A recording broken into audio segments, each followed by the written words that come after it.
Excuse me, একটা autograph. ও yes, certainly. আপনাকে দেখে ঠিক সই নয় টাইপ বলে মনে হয় না। বাংলা ছবি দেখার পদভ্যাস নেই বোধহয়। কমই দেখি। বাংলা সিনেমার আলাপ আসলে উত্তম কুমারের কথা আসে। বাংলাদেশের সিনেমার সঙ্গে তার সরাসরি যোগ নেই, কিন্তু উত্তম কুমার বাংলাদেশের দর্শকের কাছেও জনপ্রিয় ছিলেন এবং এখনো আছেন। মূলত তার যে প্রতিভা ও প্রভাব তা বাংলাদেশ তো বটেই, বলিউডও এড়াতে পারেনি। বাংলাদেশের সেকালের দর্শক তো বটেই, একালের দর্শকও উত্তম অভিনয়ে মুগ্ধ হন। পশ্চিমবঙ্গে উত্তম বন্দনা হয়, কিন্তু অভিনেতা উত্তমের সঠিক মূল্যায়ন কি আদৌ হয়েছে? টাকাটা আজই পাবো ঠিক আশা করিনি। ভালোই হলো, অভাবের সময়। উত্তম কুমারের সবচেয়ে বড় ইতিবাচক দিক বা প্লাস পয়েন্ট কি এ প্রশ্ন করলে অনেকে বলবেন তার গ্ল্যামার, কেউ বলবেন তার অভিনয়, কেউ বলবেন তার হাসি।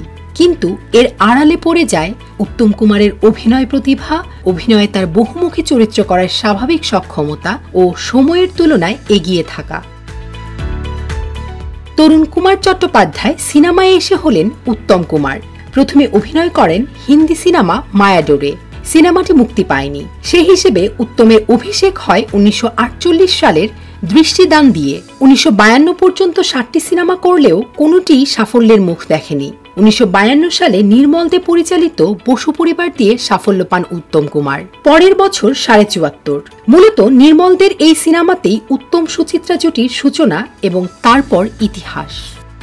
আপনার রাগের কথা বুঝলাম, কিন্তু আপনাদের ক্লাবে আমাকে কেন যেতে হবে সে কথা তো বলছেন না।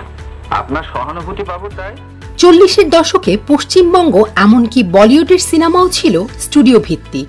স্টুডিওর ভেতরে সেট নির্মাণ করে সিনেমা হতো, সংলাপ থাকতো বইয়ের ভাষায়। আজকের দিনে সিনেমায় অভিনয় দেখলে বোঝা যায় না যে এটা সাজানো একটা দুনিয়া, কিন্তু সেকালের সিনেমা আজকে দেখলে বোঝা যায় যে পাত্রপাত্রীরা অভিনয় করছেন। কিন্তু সময়ের হিসেবে উত্তম কুমারের মধ্যে এই বিষয়টি ছিল কম।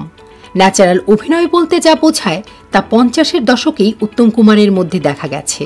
এর অন্যতম কারণ ছিল উত্তম কুমারের অভিনয়ের সহজাত দক্ষতা। অন্য অভিনেতারা যখন প্রচলিত ধারার মধ্যেই অভিনয় করে যাচ্ছেন, উত্তম কুমার তখন চিত্রনাট্য ও চরিত্রের সঙ্গে মিলিয়ে নিজেকে নতুন করে তৈরি করতেন স্বল্প সময়ে।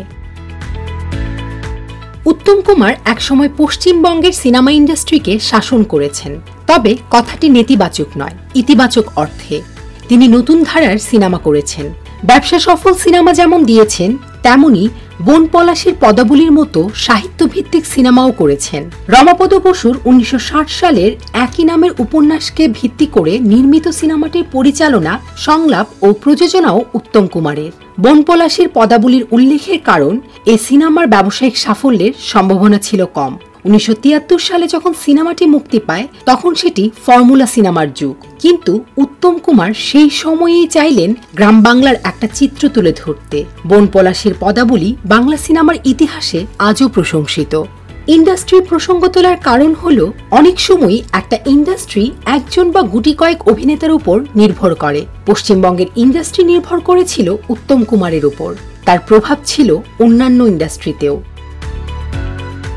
তার প্রথম সফল সিনেমা বসু পরিবার মুক্তির 8 বছর পর বলিউডে রিমেক হয়েছিল হাম হিন্দুস্তানি নামে। অভিনয় করেছিলেন সুনীল দত্ত, আশা পারেখ, সঞ্জীব কাপুরের মতো তারকারা। উত্তম কুমার অভিনীত 1976 সালের সিনেমা অমানুষ। সিনেমাটি বাংলার পাশাপাশি হিন্দিতেও নির্মাণ করেছিলেন পরিচালক শক্তি সামন্ত।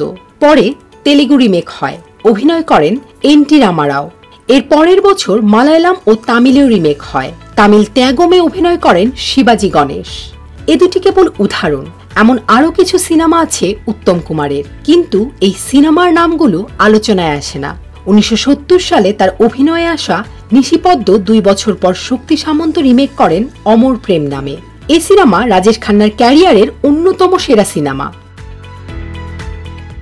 ক্যারিয়ারে উত্তম কুমার নানা ধরনের চরিত্র করেছেন।